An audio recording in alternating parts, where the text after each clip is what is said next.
from the standard gender norms. And it just took me a long time to figure that out. And it's been a struggle for most of those 23 years. That did end, and now I'm me. And darn, did that feel good. Hello, my name is Sean. I am 24. I identify as gender queer. I prefer neutral pronouns. My story. I came out as queer a little over a year and a half ago now. I started that process. Started with my friends and some family, then just sort of gotten to the point where I'm pretty much fully out now. I'm just beginning the process of legally changing my name to Sean, which is fantastic, and I'm so excited. Similar to Liz, I guess I can say I sort of knew for a very long time that something was a little different about me, and I didn't quite fit into what I was told I was supposed to fit into. And it just took me a while to sort of stop trying to fit into that, and to let go of the guilt and the shame that was put on me because I didn't fit into that, and to just sort of live authentically, live boldly, as we are doing in our testimony series right now. So, I'm Michaela. I'm 28 years old. I identify as female, and the pronouns I prefer are her, and I guess that's really it for as far as pronouns. But my story kind of starts as early as 3. I always knew that there was something, genderly differently about me, but just couldn't hack it, just didn't know what it was. But I just knew I couldn't express it around my mother, because my mother was always the harsh one. Then around 14, dabbled with cross-dressing for a while, got found out, got outed by my brother. My mother didn't take to it very well. I cut it out cold turkey, got into a depression all through high school, pushed myself into heterosexual relationships with females, trying to, get the ideal, life going. And then it just spirals with, depression, and finally I came to, I think, the age of, I know the day, it was like January of 2010. I was on a work injury, and I was just trying to figure out what I was really depressed about. Then I started researching, because I really thought back to when the last time I was happy, and it was being, what I felt at that moment myself, back when I was 14 years old, cross-dressing. And after that, I pursued it, and I was like a year after that, I ended up coming out to my mother, and she didn't take it very well, but I didn't let that stop me. I ended up going to seek therapy. I ended up getting medical treatment, and I've been on that for about 2 years now. And it's been a rough road, but I'm getting there. So now we're going to open it up for questions. And who would like to start?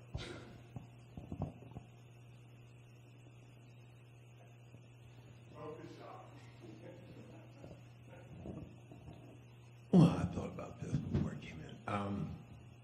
Years ago, when I first started coming to the church, I found out that I was working with a fellow who came out to me about being transgender. And I do work in a very understanding environment with social workers and things. And the main thing that goes through our mind is, how would you like us to handle you? When we're working with a man, we refer to man issues, women. Where would you like us, like do's and don'ts? How would you like us to handle your situation?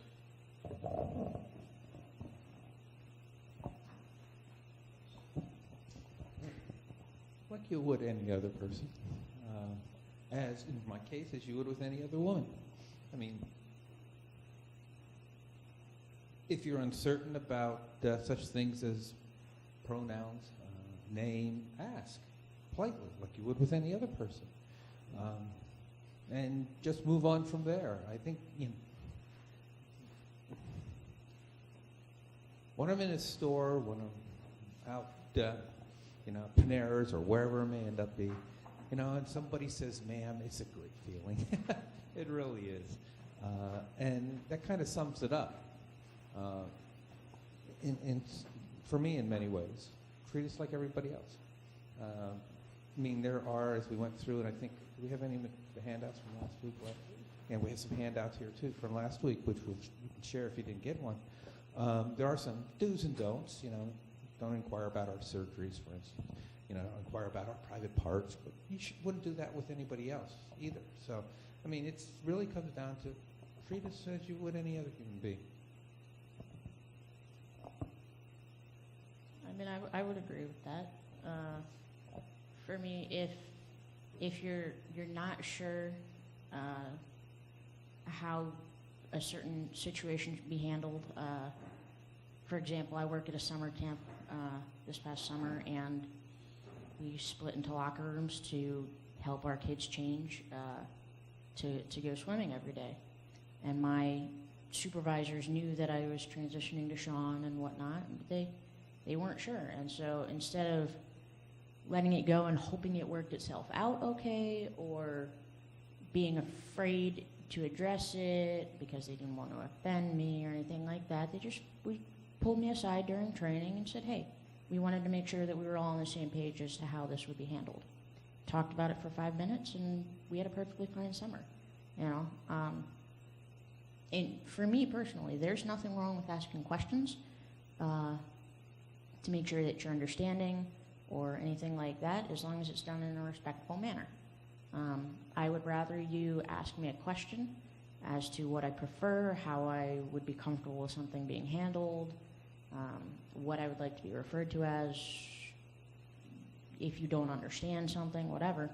I would rather you respectfully and politely approach me with a question than to assume. I talked about that last week, but don't make assumptions, I think, would be the biggest thing. Don't be afraid to talk about it. Just don't be a jerk when you're talking about it. It's kind of simple. It's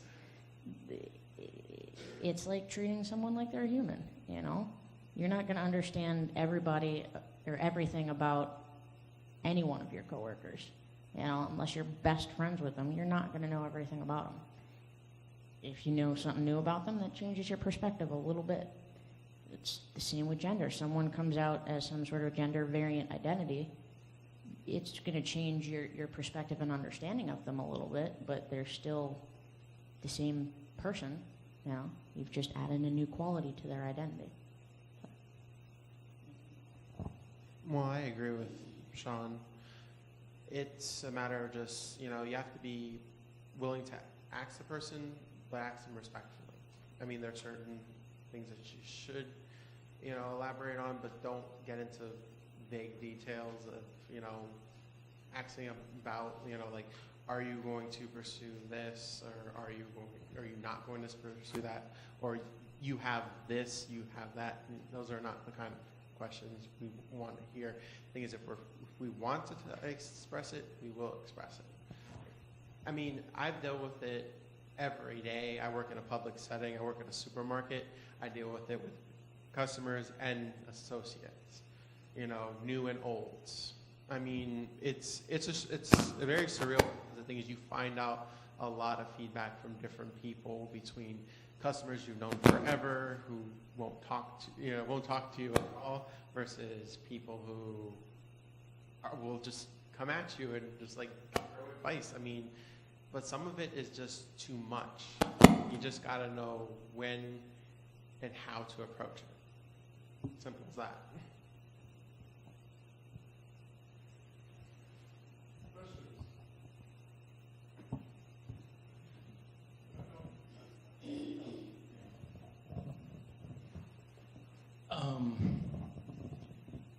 The thing that I question is, when I look at all three of you up there, I still have a question.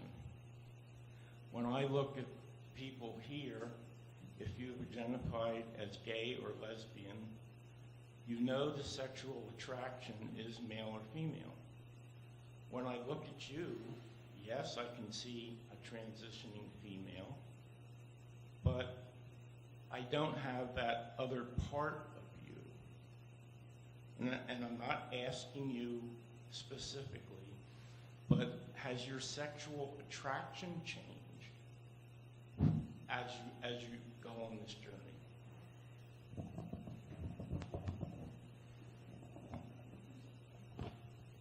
Well, personally, going into it, I kind of started with the notion of just going with my basic instincts.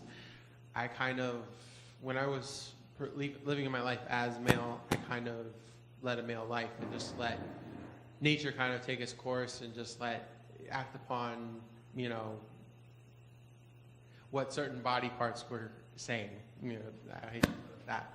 But once I decided to transition, I kind of had to shut off all that and just be open-minded to whatever possibilities would change, because you researching it, that medically transitioning and wanting to go through it, I'd have to be open-minded to any new feelings that I would have, because to be fearful of it would probably make me go into a step back, and I didn't want that. So the way I perceived it, I just shut myself off from attraction to both genders and just felt it.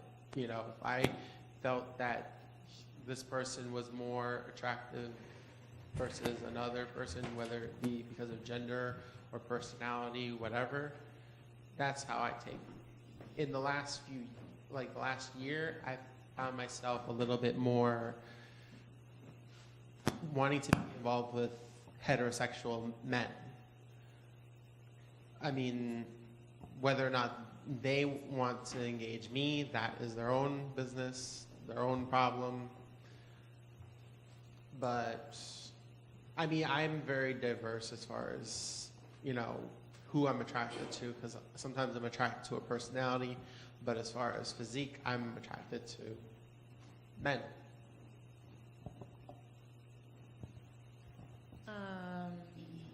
For me personally, in terms of my sexual orientation, I think the thing that's changed for me is I'm not as concerned about labeling myself. I don't care if I label myself a lesbian or pansexual or whatever. It doesn't matter to me. What matters to me is the one person that I'm involved with. I'm involved with them for a reason, you know. People have asked me that many, many times. Well, now that you're queer, what do you identify yourself as? And the only thing I've said is I identify myself as being in love with the most beautiful woman I've ever seen. You know, I love my partner very much, and that's really what matters to me. You know, if there comes a time when this relationship were to end and I need to consider who I might be involved with next, then I'll worry about that then. You know, that's sort of just been my approach. Is I'm happy where I'm at. I'm not focused or worried about labels or whether I'm lesbian or whether, you know, my changing or evolving gender identity makes it so that I'm not allowed to identify as a lesbian anymore or whatever. Personally, I'm just not real concerned about myself in that manner right now. Oh, that sums it up nicely. Next question. Yeah. Truthfully, it hasn't been a question I've really dealt with yet. I've even kind of avoided that with my psychologist. I mean, one's sexual orientation is really a separate question when one's gender identity. And in some ways, well, you know, part of the medical treatment, the hormone treatment, does do a job on one's sexual drive. Also, I'm older, and that, you know, slows things down a bit too. But on the other hand, what I'm finding is that I haven't really settled. I mean, there are guys who look very great. Yeah, women look very great. So who knows where it's going to settle out when it all said and done. And it may not. I don't know. I honestly don't have a good straight answer for that one for myself yet.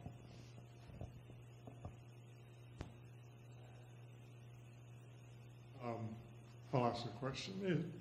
I really appreciated last week the way you separated gender identity and sexual orientation. I guess, I knew that those two existed, but I never thought that through. And it sort of clarified some things, but also started some questioning because, most gay people are more focused on our sexual orientation. I mean, that's what's key in our lives. Although we are on a gender continuum as well. And actually from your responses to the last question, it sounds like your gender identity is what is most key to you. Can you try to put into perspective those two key issues, how gay people focus on their sexual orientation as pretty much an identifier, and transgendered people are focusing more on their gender identity as their identifier?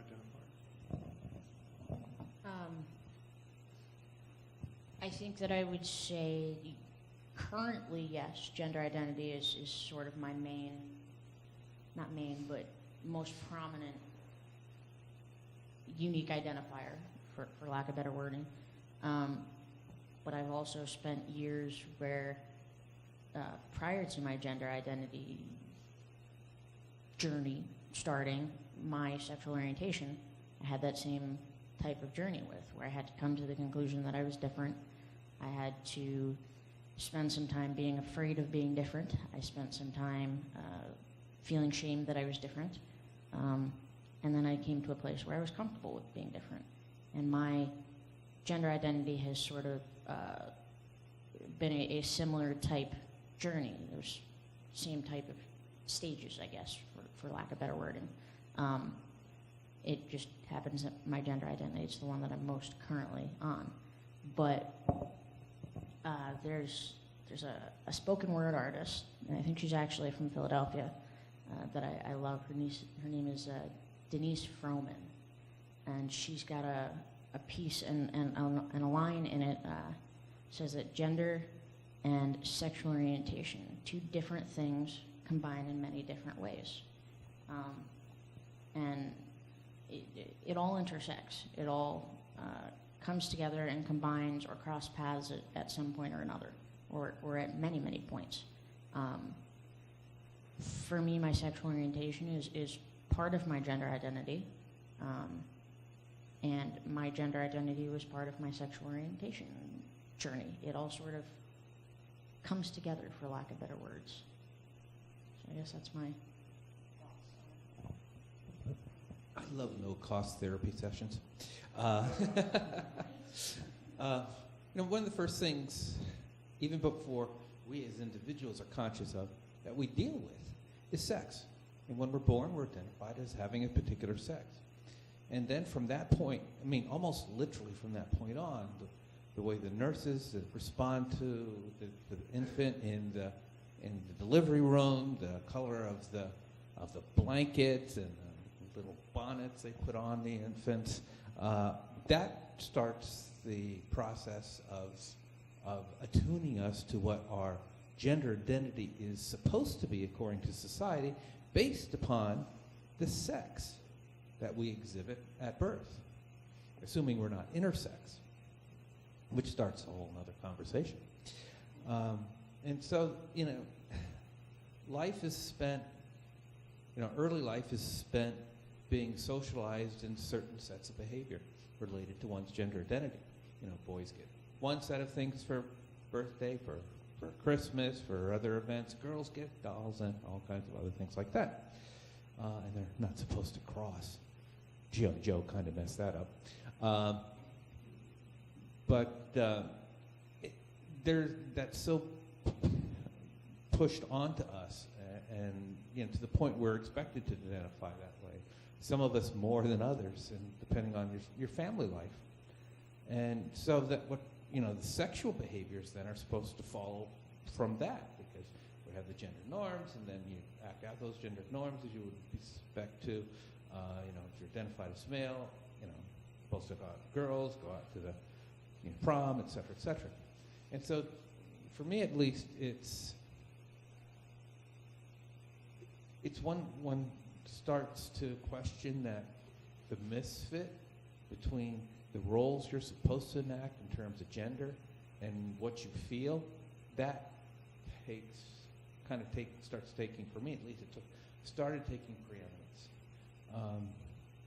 And I, for 50, actually less than that when you think about it, but, for very many years, I was expected to take the male role, be the breadwinner, and I did that.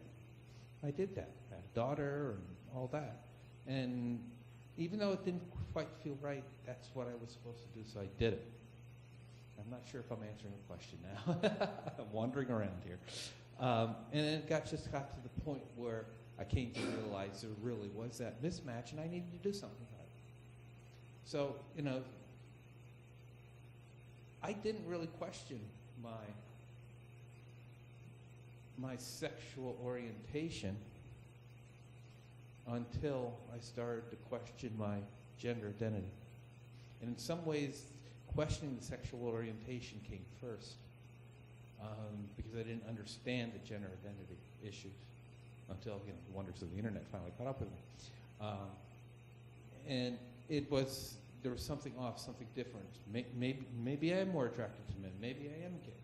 But that, and who knows, maybe I am now heterosexual. But we'll find that out. But that's why gender identity really has been the focus rather than my sexual orientation. For me personally, the whole separating the two, it just comes down to, I think, more or less, when it comes to basically orientation, I really don't care, because primary to the beginning of my life where I was living my life as male and now I'm female, I'm really not good at, relationships and socializing with people. I had no luck with women, and I have no luck with men right now, so I'm pretty neutral as far as, I'm not looking, to wow myself with, what is my sexual orientation. Because honestly, and someone actually once said this, I'm not sure who, but between gender identity and sexual orientation, there really isn't any profound difference, because at the end, we are all we're all have some gender variation that we're trying to not be. The thing is, if you're lesbian, you're trying to, you don't feel what they call the norm of, this, you have to be with a man. Gay men, the thing is, they feel like they don't need to be with a woman. The thing is, it's all, basically saying that I refuse to be this gender model that society has created for me. And, at the end, all of us, we're all the same. We're all people defying gender. And that's how I feel about the two, that it's really not two. Especially being a part of this church. It's just one big squashed in community of color. And we're all have the same thing in mind, is just not to be part of what society molds us to be. If you look anyone who knows me, I always wear blue. And the truth of the fact is, in history, girls used to be wrapped in blue and boys used to be wrapped in pink. It was, seriously, look it up. It was a long time ago. The thing is, they actually used to do it. So, society is really quacky. Yeah, and one point in history, our colonial period and early development period in this country, boys wore dresses until later in their youth, maybe 8, 9, 10. And that was pretty much because boys had a tendency to die earlier, weaker gene set, and that people figure, well, put them in a dress and the devil won't know if they're a girl or a boy. It's easy.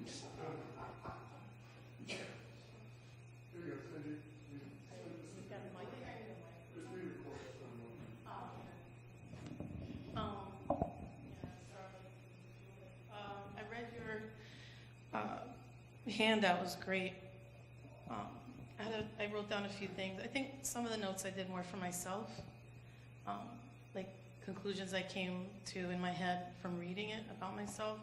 And honestly, I had shared this with people before, but there was a time when I was growing up as a teen, I think it was actually part of my coming out process, that I even considered transitioning. And I went through this whole phase, and then I'm like, no. And now I feel totally comfortable in my skin, being a woman, hear me roar, etc., whatever. But back then, it sounds really messed up, but I think part of why I didn't do that, and it's gonna sound wrong, but I'm like, that looks like a lot of work. I'm like, I don't know if I want to do that. Go through all that. And now learning over the years, I'm glad I didn't. I'm okay, I'm good. But there's just really two things I kind of wanted to point out. One was more a question, the other one more a comment I wrote down. Looking at your umbrella illustration in the handbook, and I still have to look at half of the things. I don't even know what it's about. I'm like, I don't even know what any of this is, Some I'm familiar, I'm like, oh, I know what that is, But the one thing that I don't agree with, because I've been doing it for years, is that the drag king, drag queen was under the transgender umbrella. Now maybe that's different for everybody, like you're saying, it's always different, it's an individual thing, but for me, I'm thinking, well, I've been a drag king. I was one of the first drag kings in the Lehigh Valley, the third one, almost 20 years ago, even before it was popular now. But I never considered myself transgender. And even though I consider it more of an alter ego, a male alter ego, I'm trying to, after all these years, I'm really trying to balance out my female and the male, the yin and yang and all that stuff. Because I can see how we just tend to go from one extreme to another sometimes. And so, but I don't consider, I was like, that, for me, I'm like, that's not right. I don't think just because somebody is a drag king or drag queen, especially for performing, that doesn't make us transgender. For me, that's how I thought with that. Then so if you want to comment on that, but the other thing, just the question that I had, the actual question was, being one of the Sunday school teachers here, the art teacher, I'm thinking, are there any transgender characters in the Bible? And I remember that with the Convergence Project, we got into that for a minute, eunuchs or something, and I think I saw that in the handout too. I'm thinking, is there something that we can use maybe in the future for Sunday school to maybe educate children on the transgender community? Because I know they're already so used to gay and lesbian, but I don't think we're covering the whole gay alphabet with kids. So, and I think if we're really gonna have this dialogue about the transgender community, we have to include them too. And I think for me, I think for Sunday school, I think that would be good. So I'm thinking, how can we incorporate that in the curriculum and this and that, So maybe you just can help us with that, Talk about the drag thing first. Okay. I'll get maybe a little academic on you. There's a debate about whether to include drag performers in the transgender envelope, under the umbrella. There are those who are fairly adamant that those people do not belong there, that they're entertainers, and as such are outside of the umbrella, in the rain, so to speak. but and I have vacillated on that. I don't know. I do know there are trans people who are drag queens, for instance. So there are trans people that are drag queens, but does that mean they're all drag queens are trans? And no, you're absolutely positively right. And that illustration is one that, in the academic effort to create typologies to make things easier to count and understand, they were tossed in there.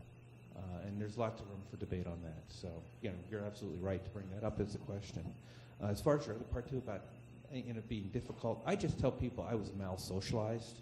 And that I need all the help I can get. So when I go see Dave McCormick at American Airlines, I say, "Okay, Dave, just do something."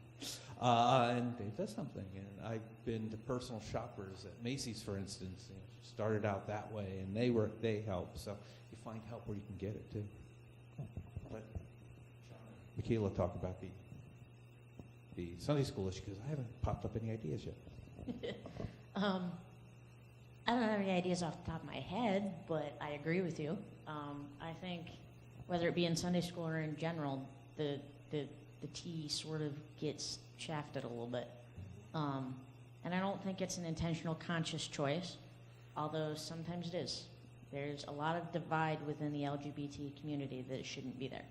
But that's a whole different debate. But I definitely think that there needs to be more education on the T, but in terms of children, I also think that you'd be very surprised what they already understand. Even if they don't know how to verbalize it or the name for it. I'll use my life as an example again. My mother, I came out to my parents before my college graduation last year. I waited till the absolute last minute, but they were coming to Wisconsin with everybody at that point in Wisconsin calling me Sean. So I sort of didn't have a choice but to say something. I figured it was kind of mean to just have my parents show up and suddenly I'm being called a different name. So I wrote them a letter and stuff, and one of her immediate responses was, "I'm not allowed to tell my little sister." And her fear was that my sister just wouldn't understand. She's too young. She's not going to understand. She's going to be confused. She's going to feel pressured. She's just too young. Fast forward a few months, and I did talk to my sister. And so I was very nervous. I'm sitting there, like, going through all these details of, how I've never really fit into that whole girl thing, and this and that. And she was like, "Yeah, can we go now?" Like, it was really that simple. Like, she knew, she understood, she knows me very well, and she always knew. Now she just has a name for it. She's 14 now. She'll be 15 in a few weeks, actually. But like, she knew. They don't have a way to verbalize it necessarily. They don't have the terms and the understanding and the gender spectrum, and they don't have that knowledge, but they understand that this person is different, that this is what I'm told I'm supposed to be. This person doesn't fit that. Okay. That's really how it's been. I have a 10-year-old cousin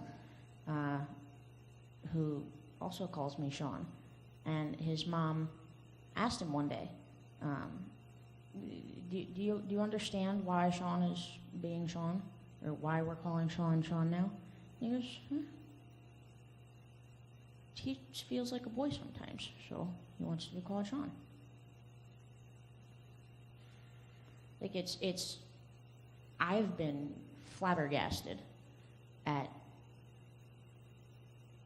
how simple it is for kids, like to him it's okay, she's a girl, but he feels like a boy sometimes, and Sean is a boy's name, so it fits him better. Okay. And it's really that simple for kids. It's that simple for me too. You know what I mean? Like, it's not this big complicated thing. I think I've had more trouble talking with adults about it than I have with kids. Again, kids, it's, you talk to them about it and they gain the knowledge, they gain a way to verbalize what they've already observed, but it's not this big complicated thing, and I think that the reason for that is that they haven't been tainted by society quite as much yet. You talk to my parents, who are in their early 50s, I think, and so they've spent 50 some odd years living in this society that defines boy, girl, binary, nothing in between. You're one, you're the other. If you're not this, you're that. And so they've spent 50 years in this society. My sister has spent 14. She's had a lot less time with this shoved down her throat than my parents have. And so to me, it makes sense that it's so much easier for her. So I think it's great to bring the education into kids' places, Sunday school or whatever, because it allows them to verbalize it. It allows an affirming and supportive environment for that child that might be questioning their gender identity at that time. It allows them to, as they grow older and become more confident, to maybe become an ally for that, for our gender variant community, for the trans community. And we're educating them so that they can maybe, if they choose to, step up and educate someone else later. You know, so I think it would be great to put it in. I don't necessarily think it's because we need to teach them to accept, though. I think it's because we need to teach them the words to use for what they already know and have observed. So that's my thing. I work with kids all the time. The amount of times that I get asked, are you a boy or are you a girl? With all my kids. I have little nieces and nephews. I work in the Sunday school here. I'm a teacher. I'm a camp counselor. I work with kids. And this is an interaction. My last day of work was Friday, and I still had this conversation 3 times on Friday with kids that I've had for 6 weeks. A little guy comes up to me and says, are you a boy or are you a girl? And I said, what do you think? He says, I think you're a girl. I said, okay. And I walked away. Same kid comes up to me later and says again, are you a boy or are you a girl? And I said, what do you think? He goes, I think you're a boy. And I said, okay. And I walked away. He's not confused by that, though. And that's what gets me. It's like, he's fine with me answering I'm a girl and then 2 hours later answering that I'm a boy. Like, he's okay with that. That doesn't blow his mind completely, you know? It blows his mind because he's a little confused as to what locker room I'm supposed to go into. It blows his mind because of what society is already teaching him. But the concept is easy for him. Like, it doesn't trigger this big turmoil of, oh my God, she's not defining it. That wasn't the problem for him. He had the response of, okay. He turned around and continued his day. He got the other response, the opposite response later that day. He said, okay, and turned around and continued his day. And that's why I love children. They're still able to be molded a little bit, I think is what it is. And I love it. Like, it's so simple and it's so open for them. And they're okay with that openness. Whereas a lot of our society, our older society, is not. We have to define. You have to be put in a box. You have to be labeled. You have to be something. I have to know what your label is. I have to know this about you. I have to know which box you fit in for this category. And kids don't quite have that yet. And I think maybe my hope in working with kids is, of course, I want to impact their life via education and stuff like that, but is also to maybe plant a little bit of a seed so that as that kid that I was talking to on Friday continues to grow, he'll have that little seed of maybe not conforming quite as much or letting himself be conformed quite as much to this society that we live in that demands he choose one or the other. So. I'm curious to see what you come up with.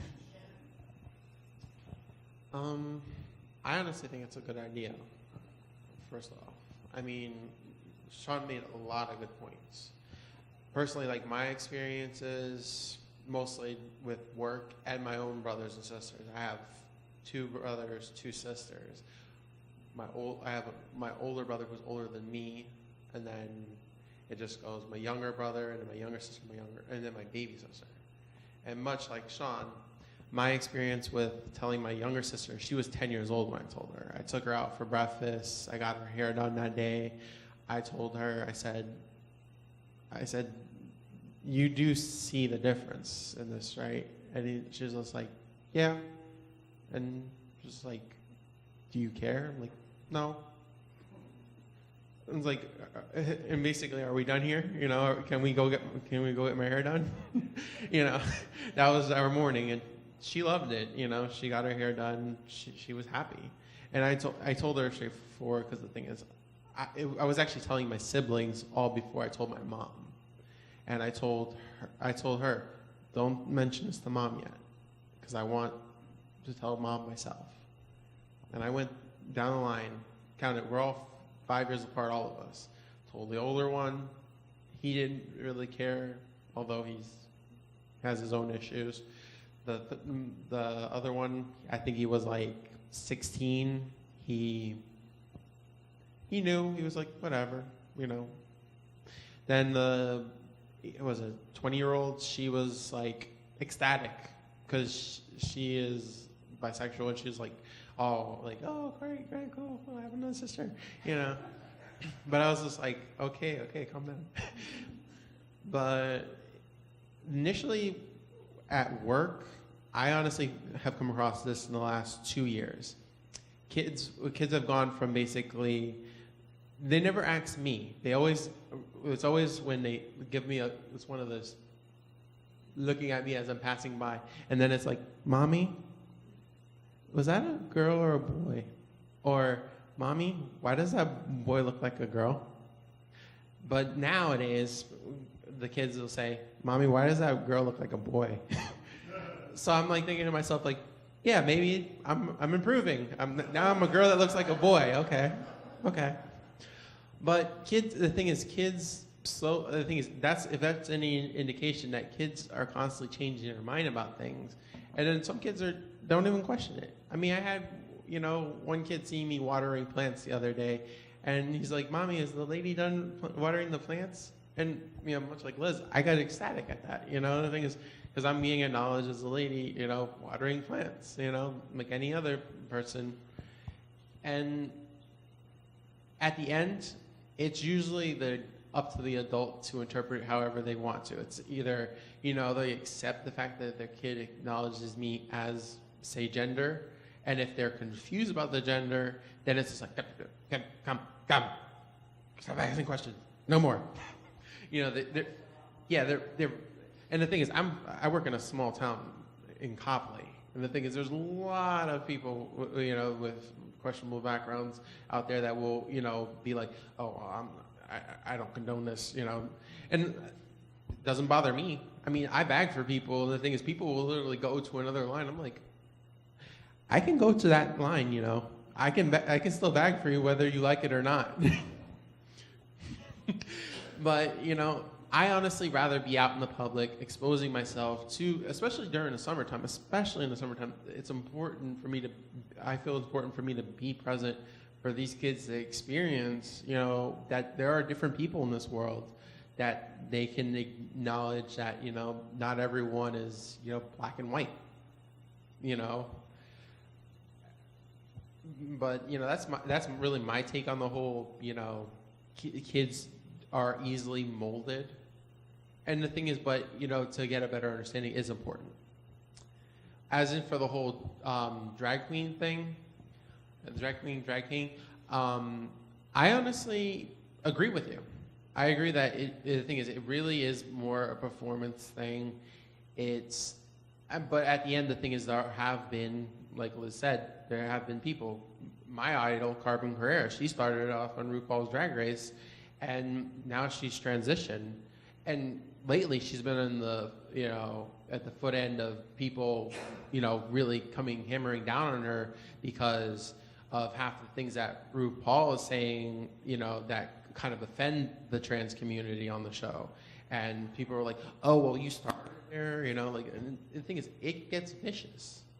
And reality is, there needs to be some type of wedge that basically says that this is, just for play, this is for real.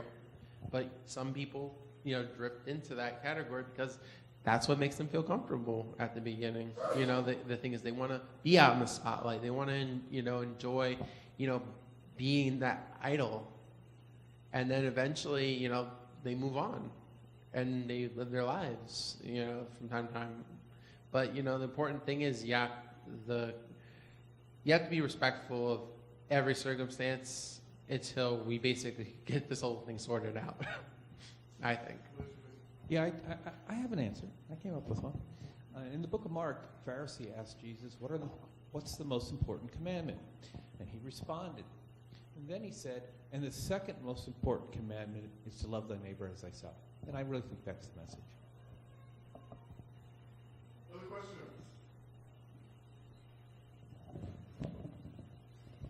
I don't really have a question, but mostly a comment. My first involvement with a transgender patient was 40 years ago, before many of you were born. I was a resident, and we did surgery on 2 males, and I was assigned to follow them post-op. And my experience was that they were totally unprepared psychologically for their transition. And I'm just so thankful today that there's so much available in the psychiatric world to help with counseling and the transition and the acceptance, so that transgender folks and gender identity folks are able to discuss and to really explore their experience, because it makes them so much more prepared for what's going to happen out there. Be interested in your comments on that. I mean, I haven't medically transitioned or anything yet, but I do believe it's requirement that you seek therapy and things like that. Yeah, there's some variation, I think, but the world, I don't know what WPATH stands for. I never quite got that down. But the Harry Benjamin protocols essentially specify the treatment standards for transgender people, step by step by step. The psychological counseling, the hormone treatment, the year out in the community, living in your preferred gender role before surgery, and I believe after surgery protocols as well. It's actually, it's much better thought out now than it was 40 years ago, let alone before then. And I've been working with psychologists for October will be 4 years now. So, yeah, I hope I'm prepared. My personal take on it, when I first started, I didn't even know what the heck I was doing. I was just like, okay, first things first, gotta find a therapist, and I did it for how much time I had to do. Unfortunately, my therapist told me, like everyone else, you had to live a year, as the person you wanted to be, and I ended up doing that out of my own free will. And then eventually she allowed me to medically transition. And the physician that I'm seeing, the thing is he's actually fairly new to the whole, trans community, but the nice thing about him is he's willing to help. I mean, he works in St. Luke's Hospital, Dr. Ananasti. He is honestly one of the few people I can trust for any questions I possibly have. Whether or not he has the answers, I sometimes question. But honestly, he is a down-to-earth guy. He's, much like anyone that puts himself in this situation, he's willing to help. And the thing is, he's also willing to put his foot down when he knows that the situation's a little bit more questionable, as far as a person's not too sure of themselves, and that you need to really seek a little bit more, attention. But if you have that goal in mind, he's right there with you, taking the punches with you. We have time for one quick question.